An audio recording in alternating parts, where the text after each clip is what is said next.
नमस्कार, स्वागत है आप सभी का हमारे इस प्रोफाइल इस चैनल पर। दर्शकों, आज के इस वीडियो में हम बात करने वाले हैं सनातन धर्म के उन बिंदुओं को लेकर के जिसकी चर्चा होना बेहद आवश्यक है। आज हमारी चर्चा होगी जो हमारे सनातन धर्म के 5 देवता हैं, इनको हम लोग पंचांग के नाम से जानते हैं, 5 देव के नाम से जानते हैं, पंचदेव के नाम से जानते हैं। इन देवताओं की कितनी परिक्रमा किस देवता की करनी चाहिए, क्योंकि ये विषय बेहद गंभीर है। आज के समय देखा जाए तो जिन क्षेत्रों में, जिन स्थानों में लोगों को ज्ञान नहीं है, वो ये नहीं समझ पाते कि हम इस देवता के मंदिर में आए हैं तो यहाँ कितनी परिक्रमा दें, किस प्रकार से इनका अभिवादन करें। तो ये विषय बेहद जरूरी है, बेहद आवश्यक है और ज्ञानवर्धक है। जो लोग सनातन को समझने वाले हैं, हिंदू धर्म को मानने वाले हैं और देवताओं की उपासना करते हैं, पूजा करते हैं, उनके लिए इस विषय को जानना बेहद आवश्यक है। दर्शकों, हमारे धर्म में विशेषतः पंच देवता माने गए हैं। उसमें से सबसे पहले गणेश जी हैं और उसके पश्चात गौरी जी, अर्थात गौरी जी का मतलब है कि सारी देवियां उसी में आ जाती हैं, गौरी जी हो गई। और तीसरे हो गए भगवान रुद्र और चौथे हो गए भगवान रुद्र का जब नाम लिया गया तो भगवान रुद्र के जो 11 रुद्र हैं उन सबका वर्णन आ जाता है, उसी में हनुमान जी भी आ जाते हैं। अब बात करते हैं चौथे, वो हैं भगवान सूर्य भगवान हो गए और 5वें हैं भगवान श्री हरि नारायण। इन सबको मिलाकर के पंच देवता हमारे धर्म में विशेषतः माने जाते हैं और इनका पूजन प्रत्येक मांगलिक कार्य में किया जाता है। कोई भी मांगलिक कार्य किया जाए, विवाह आदि हो या कुछ भी हो, कोई भी गृह प्रवेश हो, कोई भी पूजन होता है तो इन पंचांग यानी 5 देवताओं का पूजन निश्चित रूप से किया जाता है। कोई भी धर्मानुष्ठान हो, ऐसे में इन देवताओं की किन देवता कितनी परिक्रमा करनी चाहिए मंदिर में जाकर के, ये विषय बेहद आवश्यक है। इसकी जानकारी होना, इसी क्षेत्र में का ज्ञान होना भी आवश्यक है, क्योंकि कई बार लोग ज्ञान के अभाव में बिना जानकारी के परिक्रमा करते तो हैं, लेकिन किसकी कितनी करनी चाहिए उनको अगर ये ज्ञान नहीं है तो अधिक भी कर देते हैं और कई बार कम कर देते हैं। ऐसे में इस विषय को जानना बेहद आवश्यक है कि इन विषयों को शास्त्र क्या कहता है, किस देवता को कितनी परिक्रमा करनी चाहिए। दर्शकों, सबसे पहले अगर गणेश जी की बात करें तो भगवान गणपति जी का यानी गणेश जी का इस समय देखा जाए तो गणेश जी का उत्सव भी चल रहा है।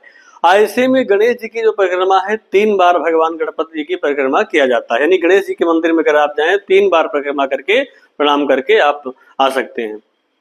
और वही बात करें देवी जी के मंदिर की, अगर कोई भी देवी का मंदिर हो उस मंदिर में अगर आप जाते हैं तो केवल मात्र 1 परिक्रमा का ही विधान माना गया है। और साथ ही साथ अगर हम बात करें अब भगवान रुद्र की, तो भगवान शिव की यानी कहीं भी किसी भी शिवालय में अगर आप जाते हैं तो शिव मंदिर में जाने के पश्चात केवल मात्र आधी परिक्रमा ही करनी चाहिए और पुनः फिर लौट करके उसी स्थान पर आ जाना चाहिए, क्योंकि भगवान शिव का जो नीरमाल बहता है, जल बहता रहता है उनके ऊपर चढ़ा हुआ, उस जल का उल्लंघन करना या उस जल को नांगना अच्छा नहीं माना जाता है। ऐसे में केवल मात्र भगवान रुद्र की आधी परिक्रमा की जाती है।